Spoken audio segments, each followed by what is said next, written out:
we are. We're officially recording. Oh my gosh. So here we are. We're actually in the booth. We made it happen. There was a little bit of a debacle last time with recording. Just a small little debacle. Just small. And you can't imagine how I felt to be like, all right, the door is locked.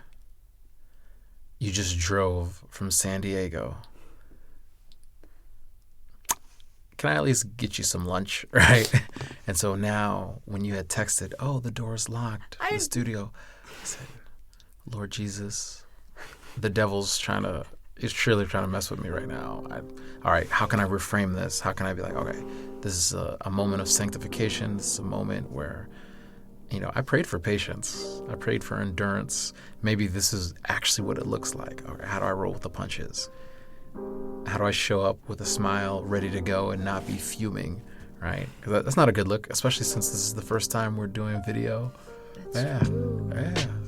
I want to have a smile, a pleasant smile, not right. Okay, so let's get after it. Alex, I don't think I ever told you this, but you are one of the reasons for me training again, and so. Seeing your metamorphosis, I said, okay, I've postponed this long enough. Alexandria made such an evolution.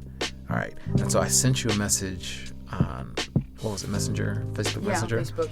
And it was the last message I sent to anyone because I shut that account down because that's the one that I had since Facebook was invented. I was 18, 19 years old. So there was a lot of stuff. If people had scrolled back, I'd say, oh, well, we all have regrets. Yeah, this was past social media when it was enough to shut the whole thing down.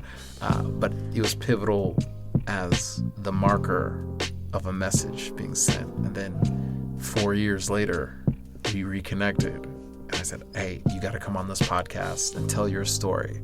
Because your story, well, I'm not going to tell the story for you. You tell the story. How did it start? Well, it started in 2016, 2017. It was a year after I had graduated from college.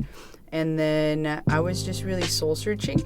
And then in 2017, I got into a program called the Truth and Beauty Project in Rome, Italy. Okay. And so over there, they were just wanting to feed digital artists, faith-based digital artists. And it was the first time I started to learn how to receive. Because for most of my life, up until then, I was always working to prove myself to other people, trying to win their affection, win their love.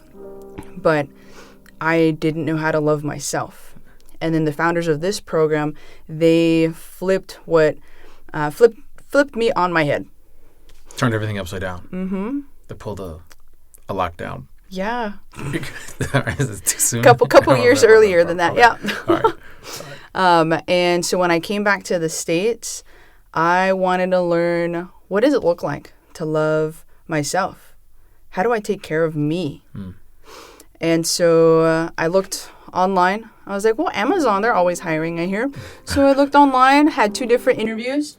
And then I was offered both of them, but I ended up choosing the one that took me to Riverside County. Okay. And after the first week, I walked into the gym, gave them my credit card. I was like, I would love a gym membership and a trainer.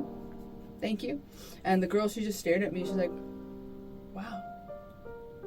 Just like that. I'm like, yeah, I need help. That's the dream for a personal trainer. I was like, I need help. I don't know what to do. So describe that, the moment of saying, I don't know what I'm doing. I need some help. I don't go to the gym. I heard that people get in shape when they go to the gym. Being a fish out of water, just walking in and saying, sign me up, personal trainer. What was that like? It was a little scary at first, but I knew I didn't have the tools to take care of myself. And so I wanted to be able to pay somebody to educate me. I knew that I just needed outside help. And so hiring that trainer, he really challenged me, especially in how I viewed myself and learning how to show up for myself when I wanted to give up in a workout. And so he helped to train that resiliency and that perseverance in me.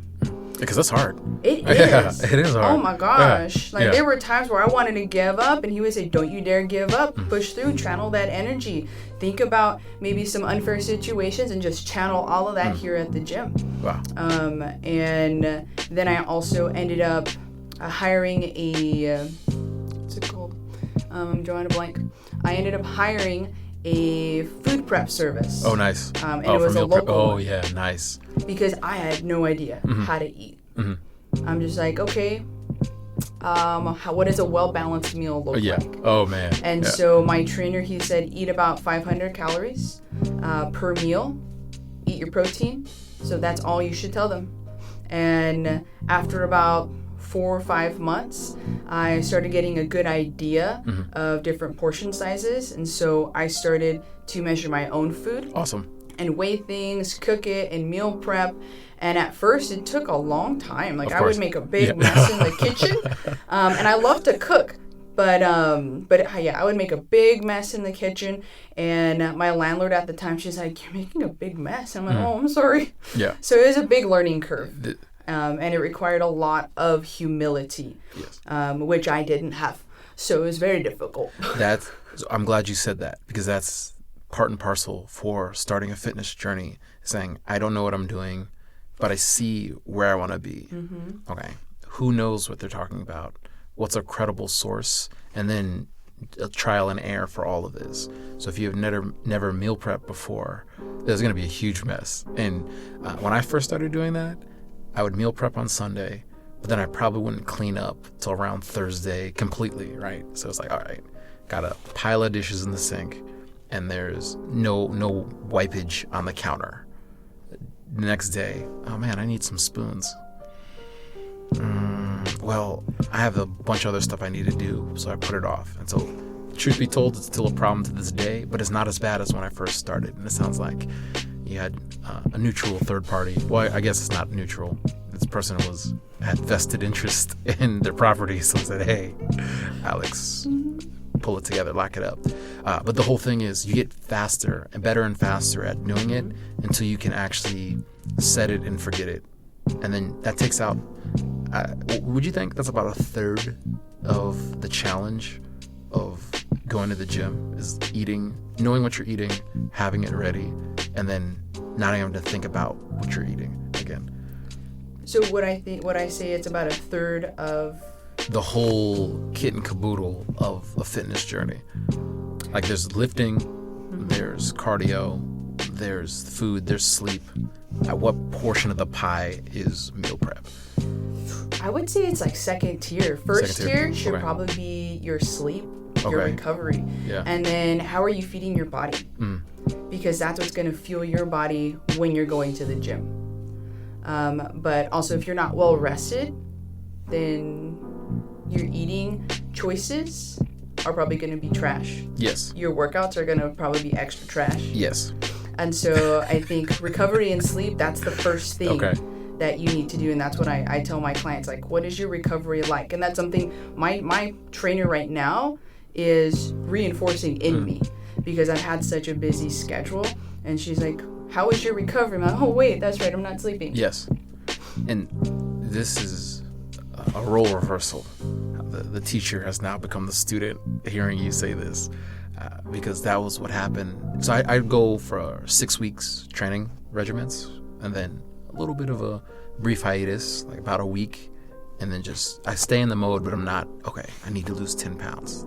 Okay, let's work on stretching and recovery.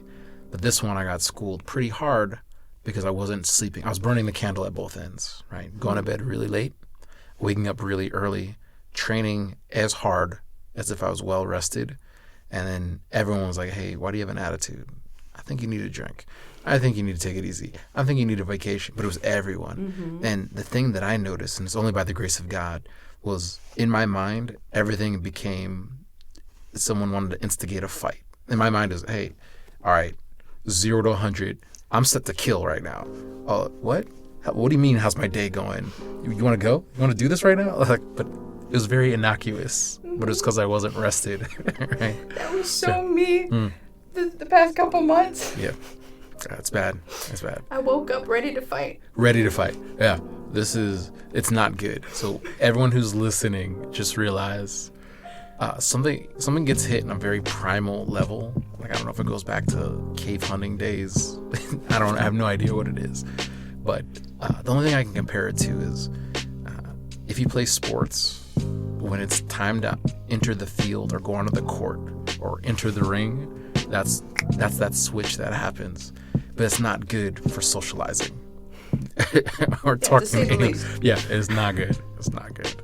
Right? Why is this person staring at me in the gym? Like, meanwhile, they're looking at someone. They're just zoned out. They're zoned out. Yeah. They're minding their own business. Yes. They're like, I don't like the way they're looking at me. It's not about you. Yeah. That's the thing. That's the thing. Yes. So stay rested, recover, and let it slide off your back, whatever the thing is. Yeah. You'll make more progress when you make recover. More progress. Make more friends. And you make more friends. That's right. You won't make as many enemies. Moving right along. Okay, so first tier is rest and recovery. Second tier is the meal prep and what you're going to be eating. Yeah, is the nutrition aspect. What are you feeding your body? And I think in today's world, it's now very convenient to choose some healthier options as well. And so I would say that we don't have any excuses. Yeah, we can come up with excuses, but there are lots of healthy alternatives. Yes. But maybe people just aren't aware. So even buying a rotisserie chicken from Costco, which is like $6, you could do that. Shred it up. That's your protein. You're good to go. Buy some frozen veggies. Yes. Get the microwavable carbs. So potatoes, they're just dry. Yeah, water. It's better than what you're eating now. So yes.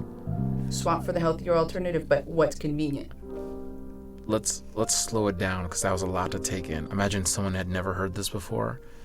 Start over by saying the swaps that you could do, and then actually how much time you save for the overall big picture of what you're doing.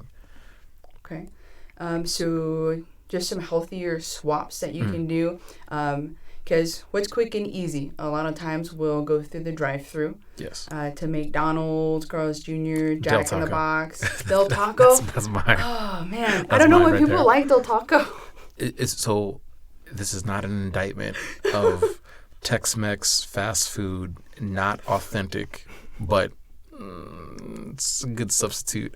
I think it's so incredibly average, but then when you add the sauce, it becomes a contender with all other food that you get real fast. Okay, maybe I just haven't had the sauce. Oh, that's where you messed up. Yeah. This would I don't even know what to compare it to. If you didn't put sauce on it, like their Intenso, Inferno, whatever, I'd imagine you'd think it's very bland and like, why does anyone come here? But that's the game changer right there. It's like the Chick-fil-A sauce. Absolutely. Okay. Yeah. So I actually stash the Chick-fil-A sauce and add them to other places, or bring them home and add them to whatever was meal prepped. Smart man. Yeah. And I know you can make your own sauce. It's not that hard.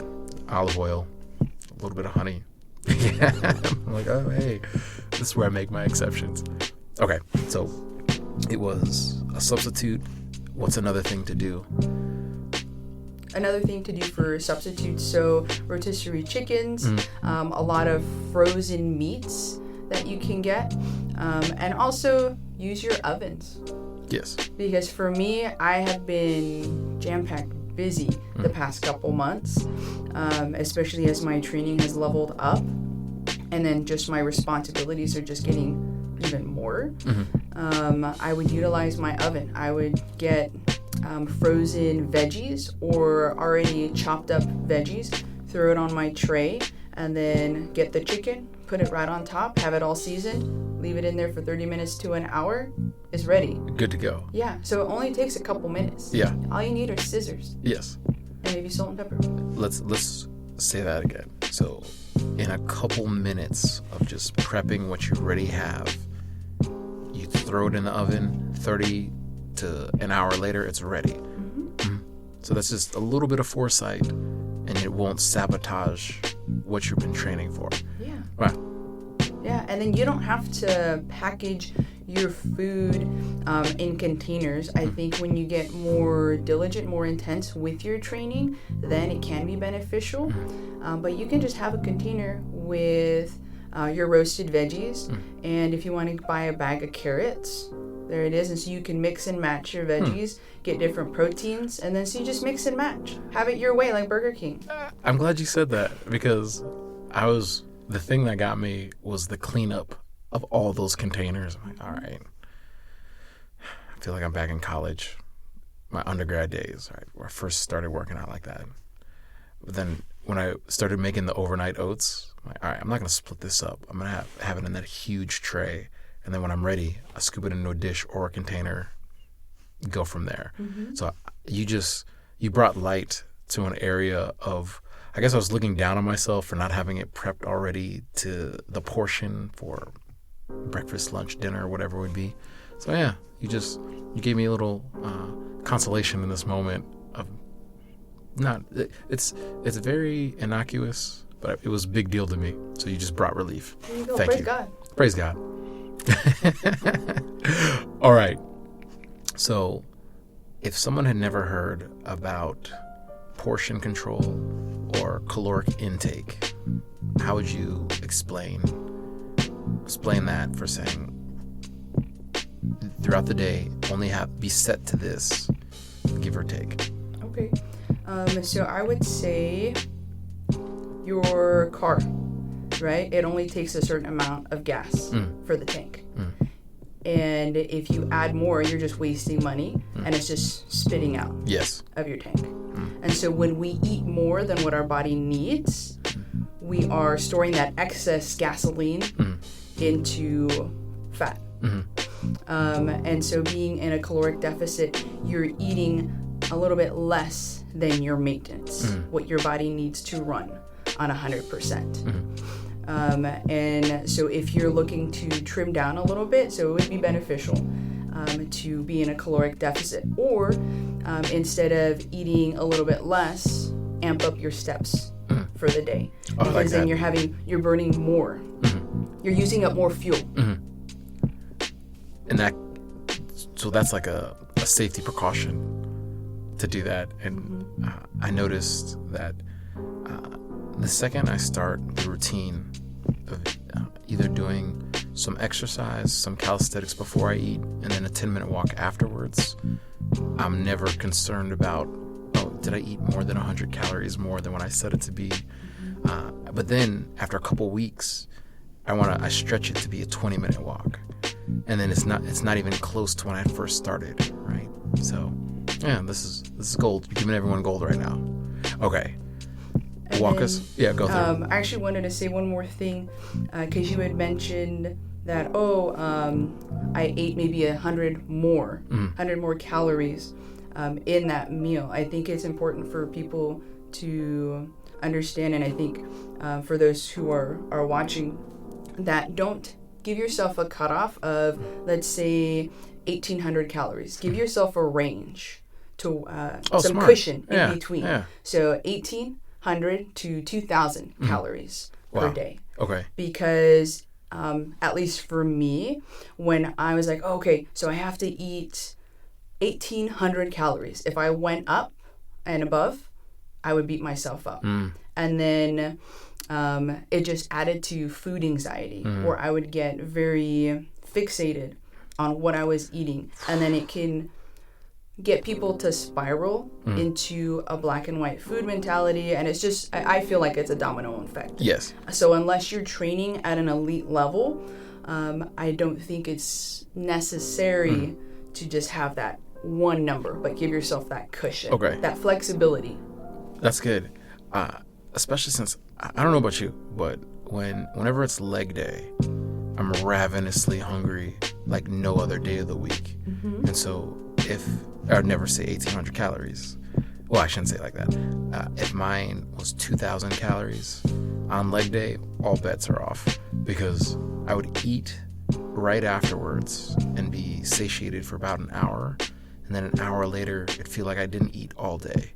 Right? So I'd eat again, be full, and then probably around 5 p.m., it would be that same ravenous hunger from earlier. Like, all right, does anyone else feel this? But it's only when I do legs, when I blast legs, right? So to hear that, to say, okay, here's a range, a cushion, and then, all right, you're refueling and recovering. Go from there. So yeah, wow, I feel like I should be paying you as a personal trainer, but you're on the show, so for free. There you go. Milk it. Tell me everything I need to know for the rest of my life. Basically, I am. Okay. Continue. Evan, we're not cutting at all. We'll be here for 7 days. Okay. What's the next thing?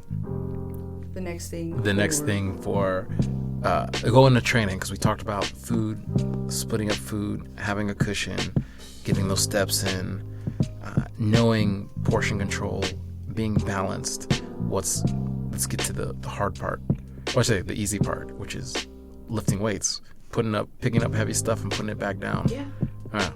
That's basically That's it. Just pick up heavy stuff, put it back down. Yeah. It's very. A lot of times people complicate it. Yeah. Especially social media influencers, like, oh, look at this new hit workout. This workout gets you to sweat like you've never sweat before. But it's about getting your body moving. Yes. And so I think it requires a lot of self-awareness, building up that self-awareness. What do you enjoy? Because some people absolutely hate weightlifting. I don't understand that because I absolutely love it. But maybe running is more your style, or you like higher endurance training. So HIIT workouts would be more beneficial. Maybe you want to do more yoga. Great mobility. But I would say if someone can incorporate even 1 day of training, lifting heavy things, like that would help them out tremendously. Absolutely. Because the more muscle you have, the more your body is going to burn, but also you're going to be stronger for your day-to-day activities. Yes.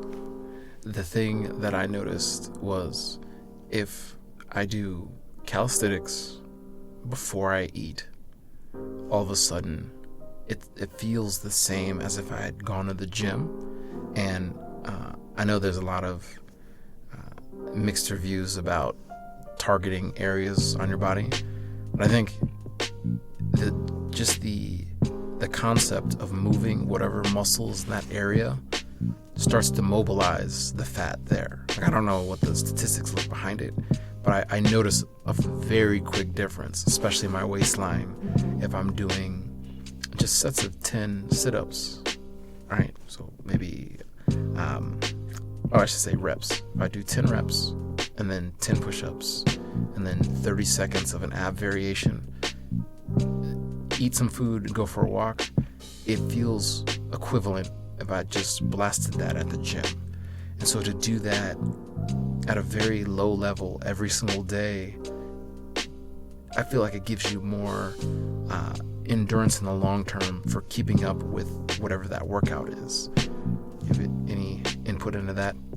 Can you rephrase that? Yeah. A little bit. I have, unlike you, blazing six pack. I got a keg, right? So I'm like, all right, how do I trim down? All right, I'm gonna do some sit-ups beforehand. Actually, let me start from the top. Pretend no one's ever seen You versus You. This is the first time I've ever heard a podcast before. I'll start from the beginning. When it comes to core, that is a weak area on me, and I want to strengthen that. So take it at its very smallest building block. You'd say 10 sit-ups. Just do 10 sit-ups. All right. Before each meal in the day, do 10 sit-ups. Don't think about the inconvenience of this, especially if you work in an office or anything like that. Just you're gonna figure out a way to do abs for 10 reps, right? Then it would be 10 push-ups and then 30 seconds of an ab variation. So you could do flutter kicks, leg raises, Mason twist, whatever it would be, right? And that's one set. So it's like a little circuit. ab, push up, ab again. Have your meal, go for a 10-minute walk, right? So that's breakfast, lunch, dinner, minimum 3 times, right? So that starts to stack up, especially after week 1. You're like, oh, actually, I can do 2 sets of 10. Oh, I find very shortly I can do 3 sets of 10. And then it's not even this time-consuming thing because you've built up the strength to do it, right? So by doing it that way, there's the longevity you can maintain, and then you find yourself getting stronger and stronger, and you're not even thinking about what it used to be like or what the end goal is. It's part of the journey. All right. So put that into consideration for low impact cardio. It's a 10-minute walk after a meal. So going back to the original question was for targeting areas on your body specifically. Oh, I got a gut. How do I get rid of my gut? My theory is to hit it with those exercises and then do some cardio so there's not any storage of fat being built now. It's being hit, so the blood's flowing there, and that's what that pump is, right? Like, oh, that feels great, right? And very quickly my waistline goes down when I do it that way, instead of going to the gym and then doing a day of abs or saving it to the end of my workout on like tagging it on whatever it is, right? To do quick 5 sets of crunches, weighted resisted crunches, then go home, right? This low impact but targeting method of before and then after the meal seems to be really effective. Okay. Yeah. So I would say I disagree with the spot reducing because we didn't tell the excess weight, the excess fat, where to go on our body. So the same thing is true when it comes off normally. So for me, I gain weight first when it comes to my stomach. And so that's why I'll start gaining weight, but that's also where I start seeing results when I train at the gym, do more walks, or just increase my movement. And so I would also say that it's important to recognize that muscle, it has more storage space than, fat has more storage space than muscle. Okay, and so maybe you are building up muscle in certain areas, and so you're gonna look leaner in that area because you're also decreasing the excess weight, the excess fat that you have. And so I think sometimes that can play a little trick on our minds to where it would make sense why people would say, oh, you can spot reduce, but you're not able to. I'll take the trick because it's effective for keeping me going. That's momentum. I'm all about that momentum. All right, you do you. Hey, it works because this is, I think, at the end of the day. All right, so imagine that's the science. I say, okay, I believe it. Psychologically, as to help jump over that hurdle, I think it's very effective, right? So, let's see you write your paper about that, peer reviewed. When you get you're building up muscle and you're moving your body. It works. I'm happy. I'm happy with it. That's what matters the most. Is if you're moving and burning calories over time, it'll be effective, and you'll see it in the physique. So I'm about those hacks. What are the little hacks I can do to keep me going instead of being like, oh, all right, this is brutal. I have 6 weeks of this. This is awful, right? So, yeah. All right. Can you tell the people what those numbers were when you started? Like, we see the finished results of the new Alex, the metamorphosis of Alex. But what did it start as for such a drastic change? So you said the numbers? Yeah. So in any direction. You don't have to. I know some people don't want to say specifically, but. Oh, I got you. It's fine. Okay. They're just numbers. Just numbers. So I was 270 pounds when I started my health journey very intentionally. And my body fat percentage was around 49%. So almost 50% of my body was fat. Wow. And That's really impressive to have made such a change. And I'm trying not to internalize that, because I put my in-body composition on Instagram, and I'm like, yo, this I can't believe I have this much fat. But like, I don't know, I feel like I'm so active, it's deceiving, right? So yeah, I feel like you saying what you said became a mirror to me, right? But the whole point is you sticking to your journey and doing it. Like, when I first saw you again, I couldn't believe it, right? And like, I had that reaction with people too, having lost 100 pounds, but it was nowhere near the change that you had made. And then also maintain. I feel like you didn't even maintain, you just got stronger and stronger and stronger. You're like, you're the female version of Goku. It's like, all right. That's a beautiful compliment. Thank you. It was true. It's true. Like, but you made a lot of progress too. I would say don't cut yourself short. It's you versus you. That's right. I'm not gonna be fixated on. Yes. Yeah. Don't fall into comparison. Thank you. Comparison is the thief of joy. Says Alexandria. That's an original quote. No, I think I saw it on Instagram. Okay. All right, saw it on all the the gram. self-improvement ones. I'm like, oh, that's a great one. I'm gonna write that down. I used to make fun of those and be like, oh, that's so corny. But then when you read it and it hits home, you're like, that's really profound. I think I'd fallen into some mental traps, and then seeing that post, oh, yeah, you're right. All right. So where are you going? What are you doing now?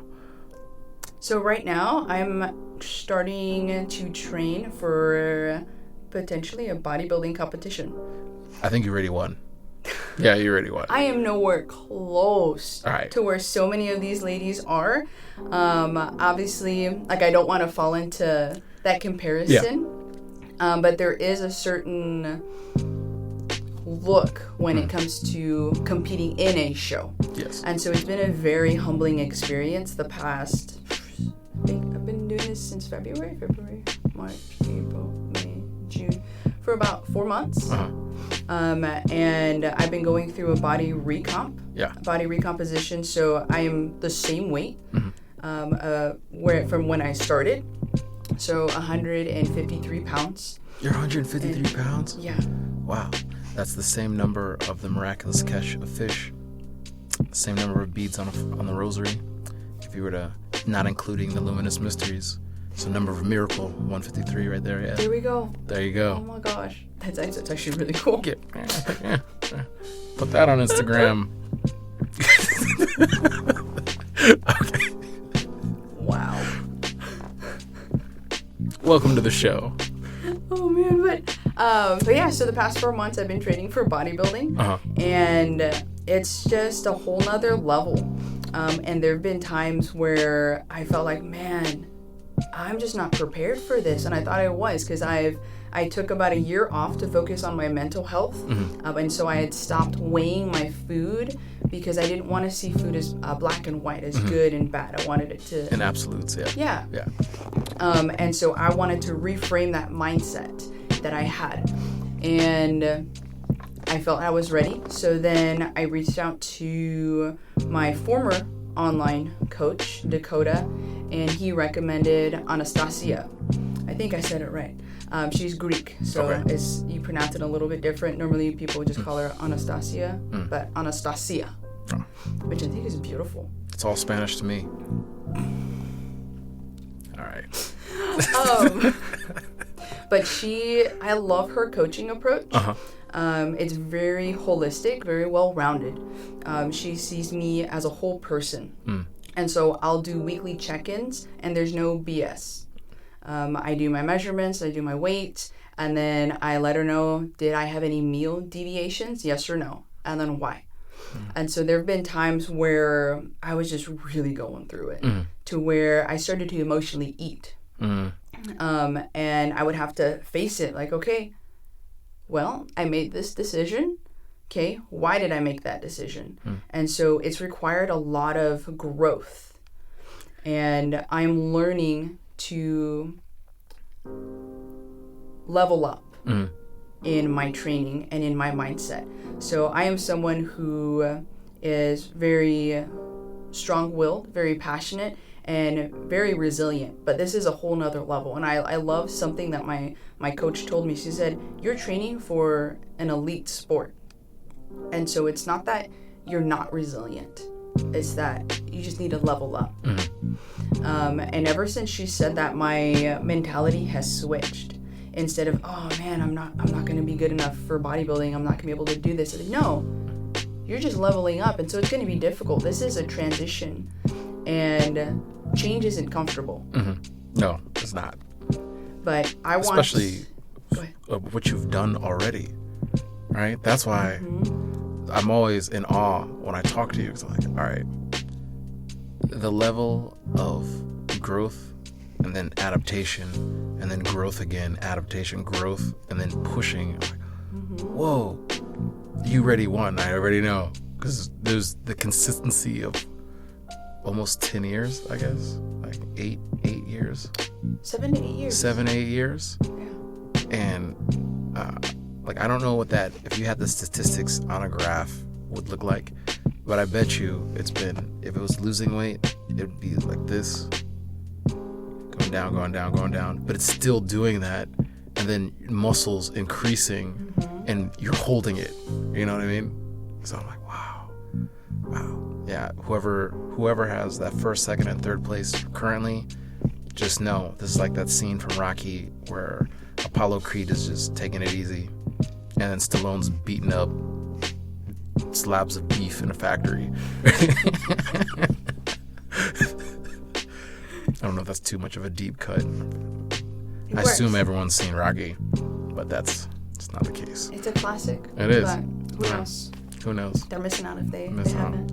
I don't know if I want to be friends with those people. Unless you watch it tonight. Just do a big movie night at a park. Be like, anybody who hasn't seen it, come on. See it. There's at least 6 Rockies, then 3 Apollo Creeds, or Creeds, I should say. Yeah. Adonis. All right. We digress pretty severely. Let's get back on it. So you have this new coach, Anastasia, who is, you're checking in for accountability, and then it's really doing some soul searching for that. And I commend you for that, because that's the hardest part in my world. I'm like, all right, I almost got into 15 fights before 8:15 in the morning. I should just have a donut. And after having a donut, I'm like, oh, wow, I think I was tripping on some dumb stuff. I don't know why I was like that, right? But then to not have that spiral out of control, or it becomes, sabotaging the diet, and then I don't go back to the gym for a week, right? So what are you doing now if something like that happens with Anastasia? So if something like that happens? Well, I feel like, let me just back up. What did you mean by that? I feel like I'm nowhere near as controlled and disciplined as you are, so you probably don't have, of course you don't know what I mean, because you don't do that. Okay. All right, what happens if you have a bad week? What do you do? I cry. Okay, cry it out. I cry. Cry it out. So then you lose water weight because of the tears. Yes, always thinking. No, it's really forcing me to face reality. Because for such a long time, I would dismiss maybe my emotions, and I would be optimistic to a fault. And so I wouldn't accept reality. I wouldn't sit in those moments of uncomfortability when it comes to emotions, and I would just dismiss it and be like, okay, I'm just gonna keep being positive. But that's also a form of self-neglect, because the only way to heal is to go through. You can't get over it, you have to go through it. And so I think this has been another step in that healing process for me, mentally and emotionally as well. And so, like, I'll cry, I'll feel my emotions, it'll be very overwhelming, and I'll just sit there and be like, okay, what am I actually feeling right now? I'm feeling angry. Like, am I really feeling angry? No, I'm actually feeling really sad. Okay, so my sadness is coming out as anger. Hey, what am I sad about? Where am I feeling it in my body? And then I'm realizing, like, oh, you know what? I think that's a childhood wound. And so it might be a little weird for some people to hear this, but sometimes I will close my eyes and then I'll go back to maybe where that wound started. Oh, the first time. Oh, man, that's hard. With young Alexandria. Oh, no. And I'll just give her a big hug. And then I will affirm whatever she needs to hear. And tell her, you are safe. Like, I am keeping you safe. Everything is okay. And I also have to remind myself that's no longer reality. Like, this is a new day, and I am a new person, and just affirming, constantly affirming. And so then after that, I'll probably reach out to my community. I'll reach out to a couple friends, maybe reach out to my boyfriend, my mom. And for me, I'm a very self-aware person, and I just need to verbalize it. And it's taken a lot to get to this point, but I will reach out to my community and just say, hey, I'm feeling this way. Can you just affirm X, Y, and Z for me? And they'll go ahead and affirm. Because I already know what I need to hear. It's just I need that validation to help me get through it. And then once I verbalize it, it no longer chains me and binds me down. Holy moly. All right. There's so much to take in already. So the first thing is my hat is off to you for going through the feelings and not just sifting through it, but saying, where was the first time that I felt this? And that's going to bring you back to childhood. Oh, it's going to bring you back to childhood. What was going on? And so I talked about this before. I call it going into the vault. All right. I lock that stuff in the basement in the vault for a good reason. All right. A very good reason. Oh, all of a sudden, twisting the thing open, opening it up. Oh, whoa. Wow, I haven't thought about these people in years. What are they doing here? Oh, because I put them in the vault. Right. All right. So now it's, all right, if I felt this certain emotion at first, I went down into the vault, examined the situation. It was actually a different emotion that went up, and the coping mechanism was that opposite direction. All right. Dang. All right. That's really hard to do. And then the next thing is saying, reaching out to people in that specific tribe that is going to build you up. Not just rando friend who's got your back. Because first thing that happens, sometimes you open up to people and they tell you something like, oh, dismiss it. Or they make a joke out of it. And that's not helpful for this situation. Right? So you have specific people, a specific community of people already who already know what that's like to go through, and they can build you up. So that's gold for staying on target, staying on your discipline, and then working towards what your goal is. But then the next thing was repeating back the affirmation of who you are and what you're working on, and that it's not XYZ thing that had set you off, right? That being triggered, well, you got triggered for a reason, but then when it's been healed, you don't get triggered anymore. Wow, it's strange how that happens, right? You got the healing, so now it might just be a scar. It's not a wound that's still bleeding, right? So thank you for that. I want to run this by you because this is very this is very humbling to even say it. So it sounds like you're doing it the very healthy way, and I'm not going to say his name. It looks very similar to me. His name is Wave Luds. Way different guy than me. It's not just changing some letters around. Okay, it was me. Imagine a world where, and this is not a long time ago, probably like episode 10, right? I said, oh, that other version of yourself, right? That old version, you don't have to become friends with that person. You should kill that person, right? Just put them to death, metaphorically speaking, right? Because it's a metaphor. So one of the things that I had done was in the morning when I wake up and I'm ready to go, and I'm 5 a.m. Part of me is like, no, hit snooze. No, go tomorrow. Oh, you already trained hard enough. I would say, metaphorical knife, you're either coming with me or you're going to be laying here permanently, right? So is that something a crazy person would do? Or someone who could learn to evolve to be more healthy? Take the Alexandria it definitely method. got you out of bed and training. Yes. So, that's great. But I would also say, what type of words are you speaking into your life? And it's great that at least in that season, you were able to find a way for getting you out to work and take care of yourself, but it's also a threatening way. It's not that it was a crazy thing to say. I guess maybe that was the only way you could receive motivation.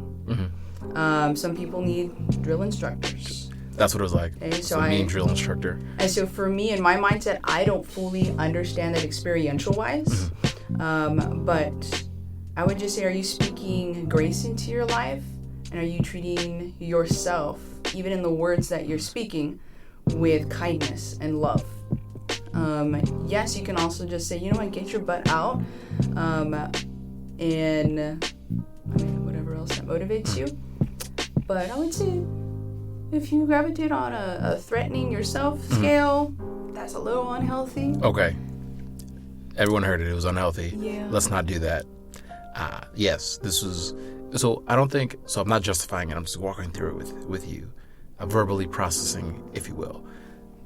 It wasn't that I said anything negative, but there was the consequence of not having the movement to go. So that's probably where it was the negative, right? Like, Okay. hey, you're either... If it's absolute, right? This is very black and white. You're either coming with me or you're not. Right?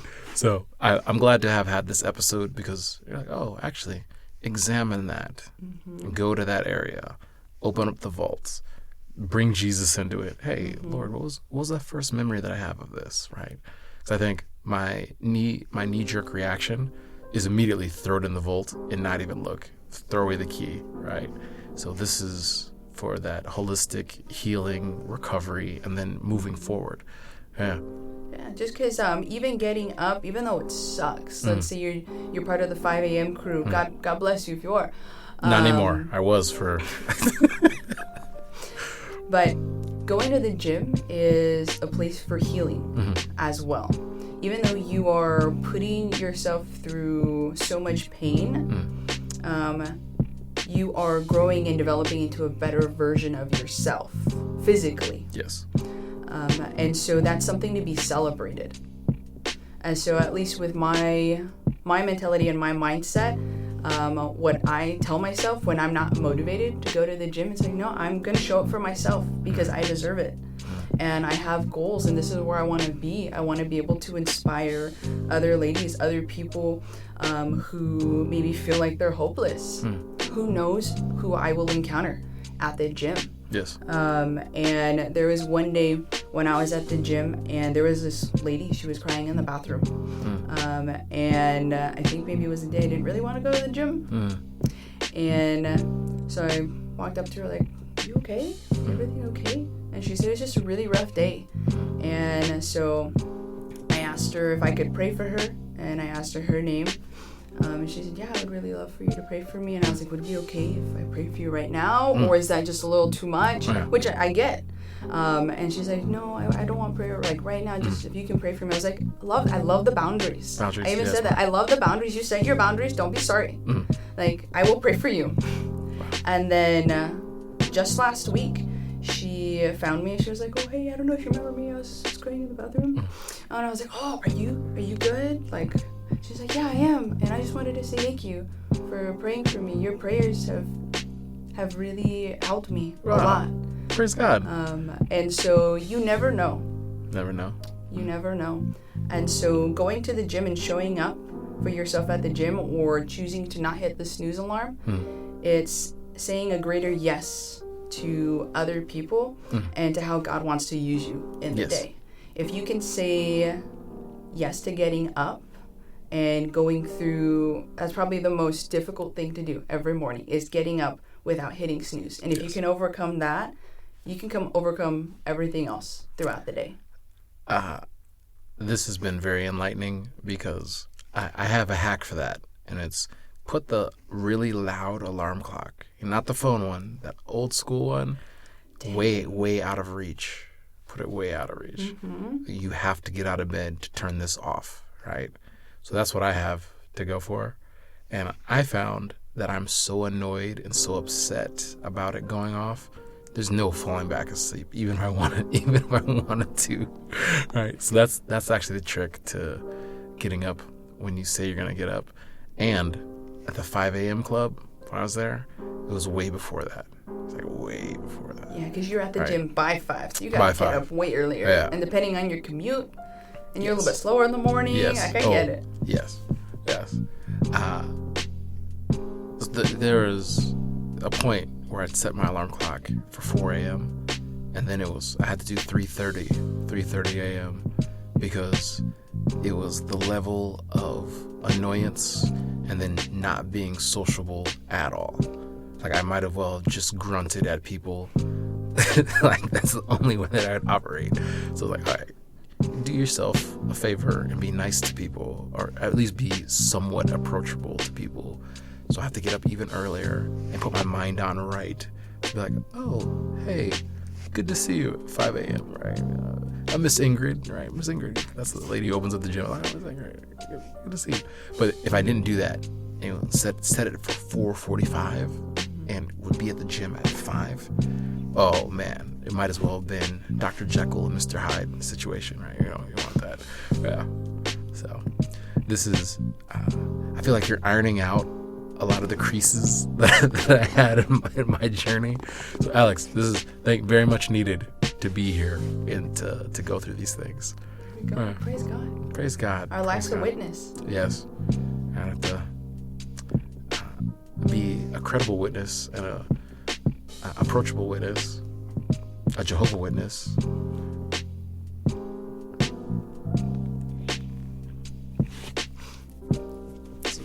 Let that marinate for a second. All right. Hard change of gears. If you could train anyone on the face of the planet who is, dead or alive, who would you train? They would say they want to lose 25 pounds or put on 25 pounds of muscle, something extreme for, say, a sport or for a movie.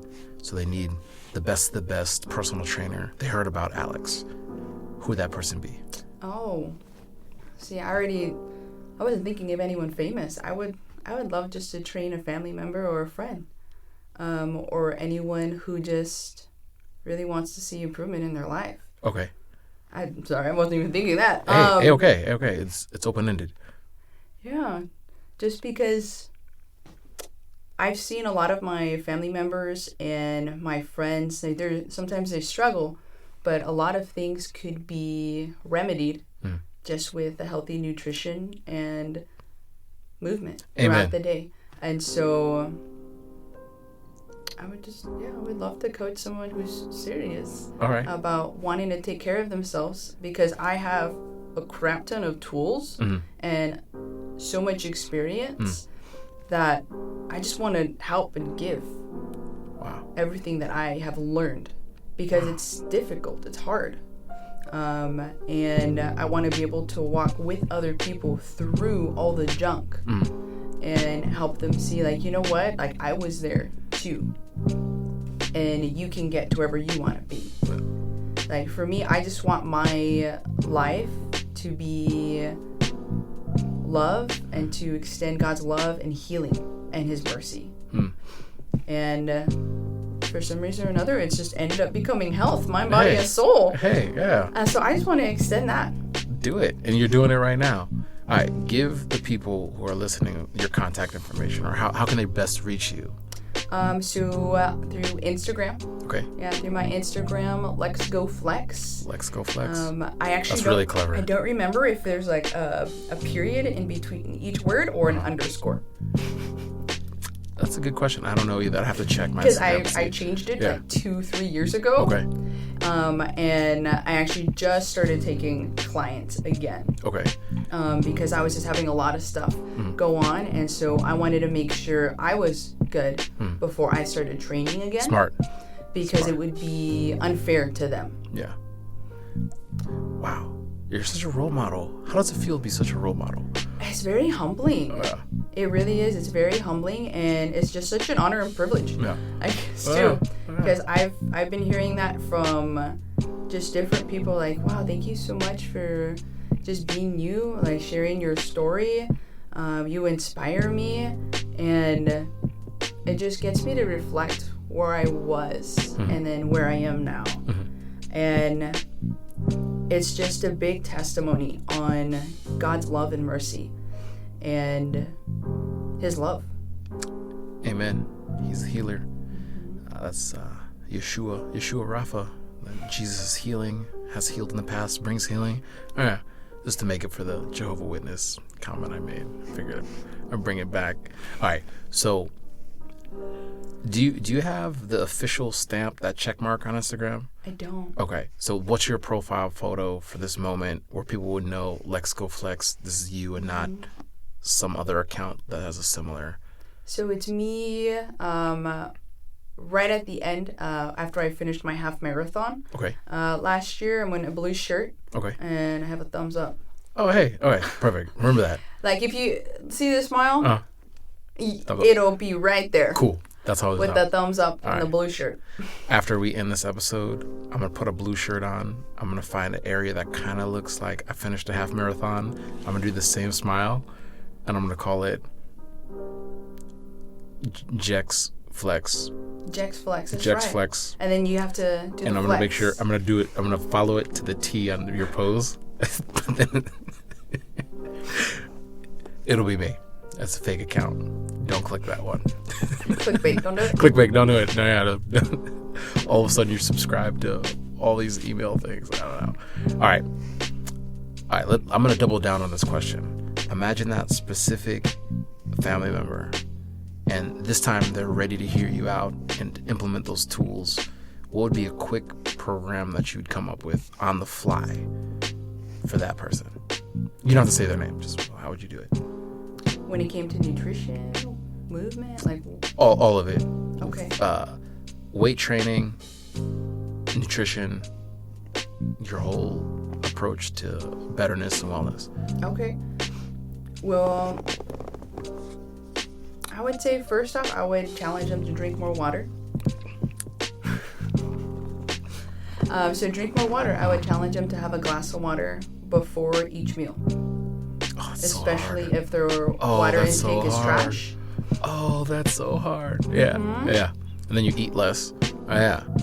Because a lot of times we eat when we're actually thirsty. And then when you drink a lot of water, it helps with your bowel movements too. And your body's like mostly water. So it's important to give your body what it needs. So I would challenge them to stay hydrated. And so the glass before every meal. And then I would challenge them to have a step count. Step count. Okay. Especially if they were not moving very much, because I don't know their movement. So I would kind of analyze where they're at, and then what would be the next step for them. For this specific person that you have in mind, what would you put that just probably out of the gate step count at? I would say the average would be 10,000. Oh, it's so hard. 10,000 steps. That's actually the recommended. I know. 10,000 That's steps. when I'm on my P's and Q's and I hit it, I'm like, I don't know if I want to do this tomorrow. It might be saying a lot about how I feel about walking and cardio. But yes. Like that is the goal, but let's say they're doing like 1,000 steps. 1,000 steps, okay. I would challenge them to That's more do my speed. 3,000. Oh. 2,000 to 3,000. But my approach is, okay, what's something that's going to be challenging but also very easy? So on a scale of 1 to 10, 10 being as easy as opening your eyes in the morning. Okay, whether you like it or not, like you open your eyes in the Need to morning. open your eyes. And that's super easy to do. It's just muscle memory. What's a 9? What's the next step? That would be a 9 for you. Changing my boxers and putting on clothes. I meant in counts of steps. Oh, of course. So like 1,000. 1,000 steps. 1,000 steps, Okay, what would yes. be a 9 for you? Well, let's not downplay how hard it is to get dressed in the morning. All right, so let's All right. Yeah, I'd say 10,000. If I know the goal is 10,000 steps, I will make it a point to do it, and I'll split it up a bunch of times in order to hit it. Okay. Yes. Let's say you didn't have that mentality. What would be that level 9? The level 9 would probably be 7,000 steps. Okay. Yes. So from 1,000 to 7,000? Oh, no. 1,000 to 3,000 would be hard. Mm-hmm. Yeah. And then when I get to 3,000, push it up to 5,000. And then, yeah. Okay. Now I see what you're saying. Yes. Okay. So it's about doing small things over a long period of time. Yes. And not just jumping head in. Yes. Because that's how people have yo-yo dieting. Yeah, absolutely. And that's not sustainable. Like, we didn't get to where we're at overnight. And so it's not going to take overnight to get to where you want to be. And so it's about building those small little habits because you want something sustainable. And like my goal as a trainer, I don't want people to need me at the end of 6 months. If they want to keep me for that accountability, let's go. Hey. Like for me, I am someone who thrives with coaching. Like I know what to do. I know what to eat. But I just do better. And it's one less thing for me to worry about. Yeah, definitely. And so, but my goal as a trainer is that by the end of 6 months, you don't need me. Okay. Like you have built up solid habits to where you can share that with your loved ones, your family members, and you can continue to make progress without me. Wow. You've taught the person how to flap their wings and leave the nest. Wow. Yeah, because I don't think if let's say I have a client and they trusted the process, they grew, they learned, and they're not successful afterwards, according to whatever their goals are. After they've worked with me and they've gone solo and they regress, then I didn't do my job as a trainer. Because I don't want someone to have to rely on me. One, that's codependency. And that's absolutely not good. No, that's not good. Definitely not good. Yeah. But I want them to be able to thrive on their own. Then imagine that person's listening right now, and that first 6 months was great. They left, and then they said, "Oh, I couldn't do it without you," and that started to be that codependency thing. What would be that next move for you to do for them? Is that like a sit-down conversation? Is it, oh, hold on, I'm actually a little bit concerned. How do you draw the line? I think if they said, I can't do this without you, I need to continue, I would ask them, okay, why do you think you can't do it without me? Because maybe that they can, but they like the accountability. Or let's say they need to refine a couple more foundational skills because life happens. Yeah, life does happen. And sometimes we regress. And so some things might not be all on me, but I want to take accountability for everything that I need to. And so it would just depend. It would really depend. And I think seeking why. Why are they saying that? Because maybe they are saying, I can't do it without you, but they really can, and they're saying something else. Yes. And so I think it's important to build those communication skills and that professional client relationship. Wow. And hearing you say this, I'm like, oh, you're kind of like a scalpel to the problem, and I'm more like a broadsword. Yeah, this is... I'm very detail oriented. It's yes. like little things. Yes. For me, I pick up on so much. Yes. Yeah, this is... I feel like I'm having multiple epiphanies when I talk to you. Like, oh, wow. I think I might have been a little bit rough in this area. I think, oh, wow. I think I might have been a little bit of a psychopath in this other area. Oh, wow. I feel like me and David Goggins would get along well in this area. And then, ooh, man, Alex does it way different. I like that approach better over here. But, yeah, so I'm gleaning all these nuggets, and I'm going to be able to sort through them later like Halloween candy. Yeah, oh, cool. Reese's Cups over here. Skittles over here. That's great. Look how many Snickers I have. Right? That's great. All right. What is your ideal training environment? Ideal training environment. I mean, I love the gym. I don't like the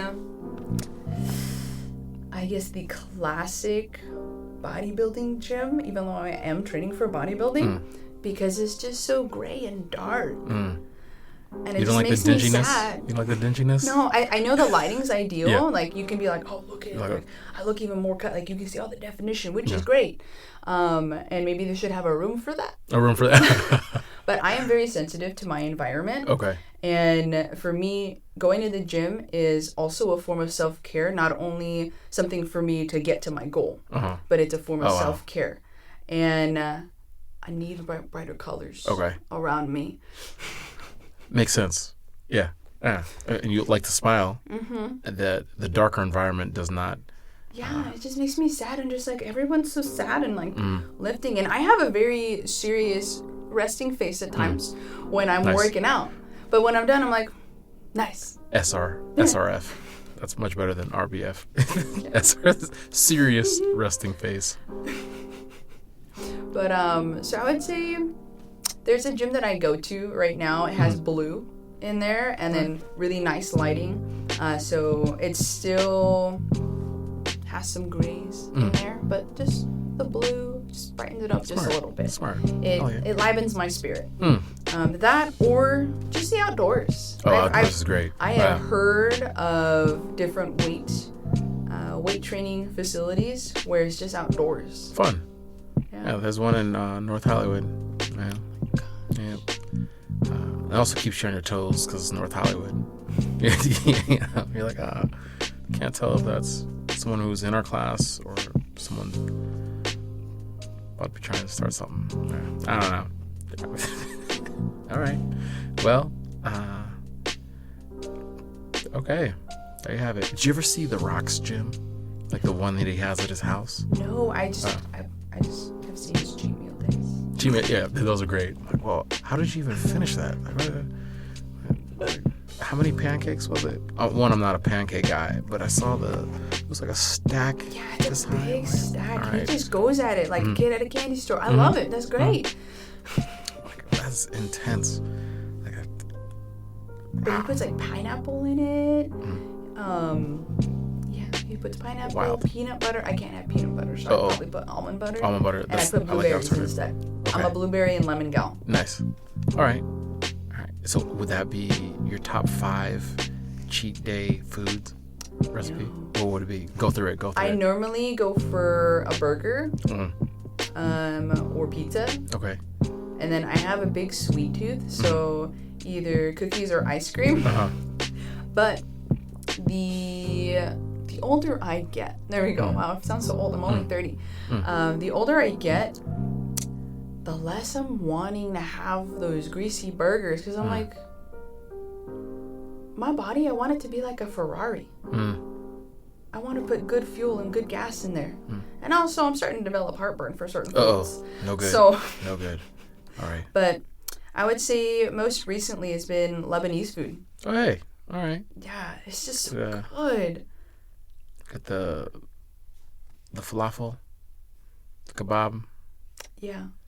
I'm liking the chicken kebab. The chicken kebab? Fun. Yeah, chicken kebab and their garlic. Oh, yeah. What's it called? I don't know what the sauce is. It's just ground up garlic. But there's something else to it, because there's no way it's just ground. It's not the consistency of hummus, but it's almost there. I know that stuff, yeah. I'm always like, hey, I'll take 3 of those. Yeah, you just have 1? Why are you skimping? What is this? Yeah, so I would say Lebanese food. And then that would be number 1. Number 2, burgers or pizza. It alternates. And then I also, like I said, I have a sweet tooth, but I love baking. And because I'm a lot more diligent with my training and then my goals, just the reality is the season I'm in, I can't do much of that. Yeah. And so I'll maybe make a mug cake, or I'll make a batch of my homemade cookies, and then I'll portion it out, and I'll put some saran wrap, put it in the freezer. Fun. So then it's ready for well, the that's future. Really smart. Yeah. Well, that is definitely some foresight to do it that way. Okay. Imagine, I love cookies too. How would you say most bang for your buck for a chocolate chip cookie? How would Alex make it? How would I make it? The key is brown butter. Brown butter. Brown butter and dark chocolate chips. I don't like overly sweet cookies. I love sweets, but I feel like milk chocolate just makes the cookie way too sweet. Okay. And I've been like a cookie connoisseur. Okay. And so I have tried different chocolate chip cookies, and they're delicious. It's just wouldn't be my number one. Wow. But I would say brown butter and dark chocolate. I feel like it balances out, and it just gives it a more robust flavor. Wow. And then some oats in there for texture. Hey, all right. I dig it. I love how you elevated the love of cookies. I would have been like, I'm just a cookie monster. Like, this is body by cookies. That's the reason why I train, because I'm just eating cookies all day. All right.